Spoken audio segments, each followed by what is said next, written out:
Está no ar o Diário da Copa, uma produção do Laboratório Experimental de Jornalismo da Universidade Federal do Maranhão, o Laborejo.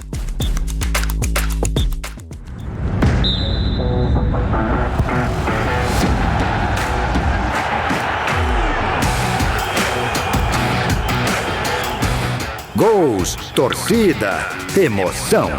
48 seleções disputam o maior torneio de futebol em busca de se tornar a melhor equipe do planeta. Mas futebol não é só competição nas quatro linhas. É cultura, política e transformação. Confira tudo sobre o que rola dentro e fora de campo na Copa do Mundo FIFA. No ar, Diário da Copa.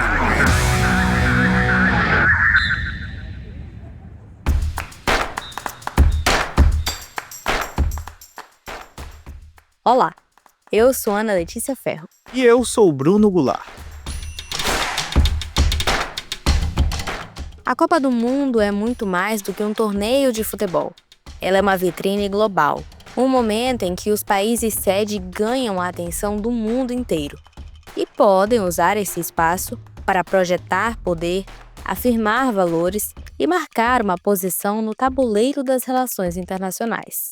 Em 2026, a competição chega com uma dimensão ainda maior. Pela primeira vez na história, 3 países dividem a sede e 48 seleções vão disputar o título.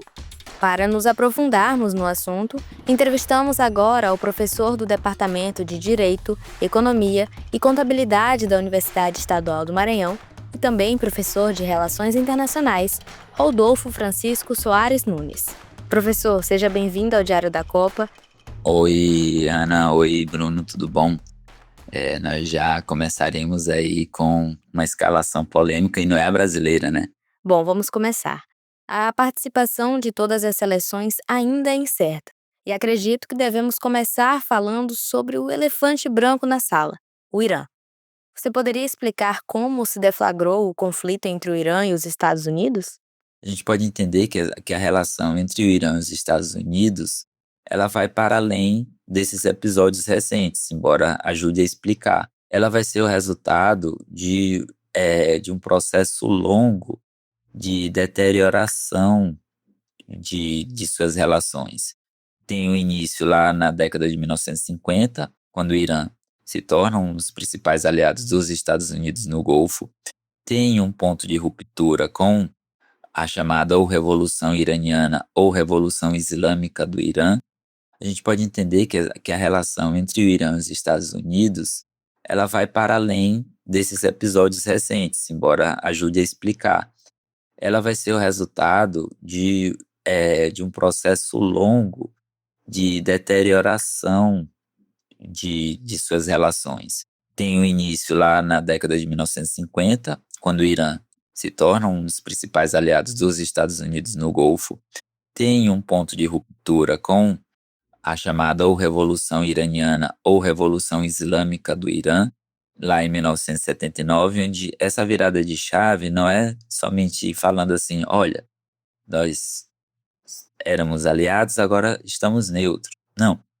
Ele passa a contestar Washington e essa contestação não vem de maneira formal, não vem de maneira de carta, nem de telegrama, nem de nada.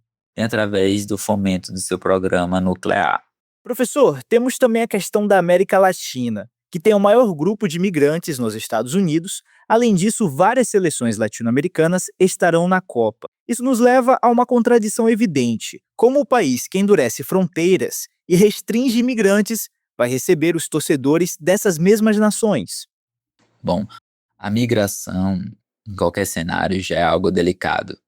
E assim, ele é tangencial à geopolítica, porque infelizmente algumas estratégias utilizam a imigração ou a imigração forçada como um instrumento de manifestação de poder. E o que nós temos agora na Copa é um endurecimento de fronteiras que vai receber esses torcedores. Só que o que é tido é que esses torcedores eles não estão sendo tratados pela agência de turismo. Eles estão sendo tratados pela agência de imigração, pelo famoso ICE, Immigration Customs Enforcement. E isso diz muito sobre essa ironia da própria pergunta, né?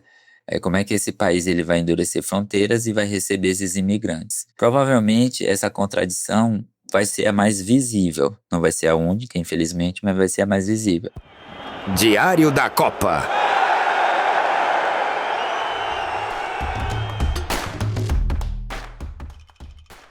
Professor, voltando um pouco nas Copas, na edição do Catar em 2022, houve uma forte movimentação nas redes sociais criticando o governo e a FIFA, especialmente em relação à comunidade LGBTQIA+.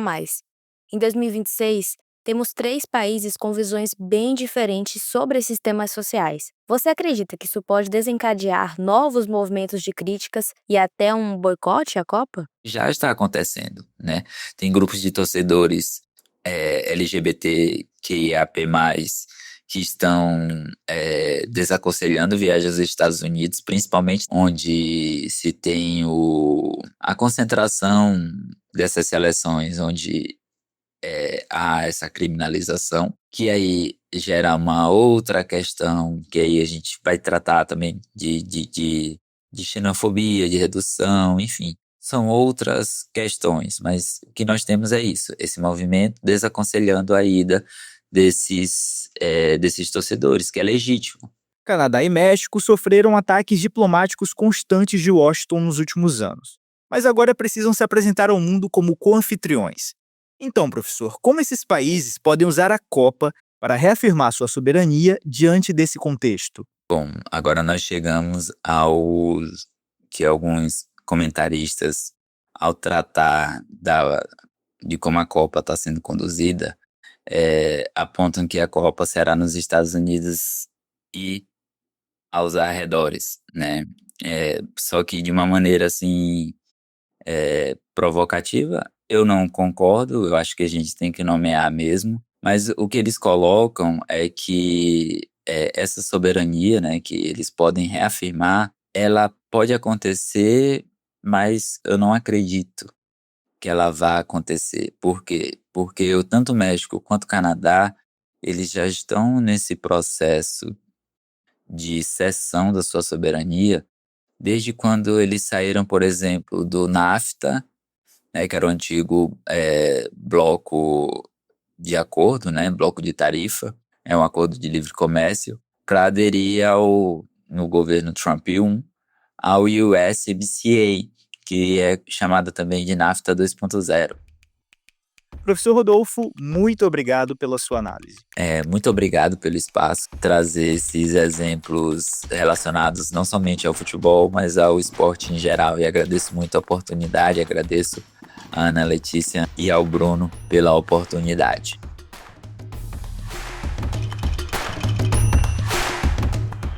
Diário da Copa.